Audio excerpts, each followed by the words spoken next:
মা আজকে সকাল সকাল ঘুম থেকে উঠেছে, ওরও এত মাথায় কাজ, ওর কি আর ঘুম হয়, ওর কত চিন্তা। তারপর উঠে মনে পড়ে গেল যে আগের দিনটাতে এখানেও ব্যথা পেয়েছিল, তাকে একটু বকাঝকা করে নিল ঘুম থেকে উঠেই। আর বাবাকে তা ডাকছিল, আমি তো ডাকতে দিইনি, এইদিকে নিয়ে চলে এসেছি কারণ ঘুমাতে দেবে না ওর বাবাকে।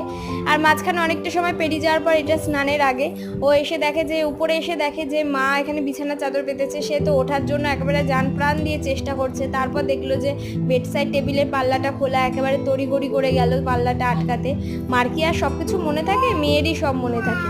তারপর আবার শাশুড়ি মা ডাকলো, এখানে প্রিয়ন্তিকা এসেছে। প্রিয়ন্তিকাতে বাড়ি হলো আমাদের বাড়ির পাশেই, আর ওটা হলো আমার ভাসুর নিয়ে এসেছে প্রিয়ন্তিকাকে। তা তো মেয়ে খুব খুশি হয়েছে প্রিয়ন্তিকাকে দেখে। আর তারপরে এটা এসেছিল দুপুরে আমাদের শোয়ার পর, বিকেলের আগে এসেছিল। এই যে চড়কের কাঠ নিয়ে চৈত্র মাসে আসে যে, তো তুলসী মন্দিরে এখানে তেল সিঁদুর দিয়ে দিল। আর পাশ দিয়ে মেয়ে তো খুব চিল্লাচ্ছে এখন যখন ভয়েস ওভার করছে। আর এটা সন্ধ্যেবেলা খাওয়ানোর সময় একটু বইপত্র নিয়ে বসে যাতে ছবি দেখে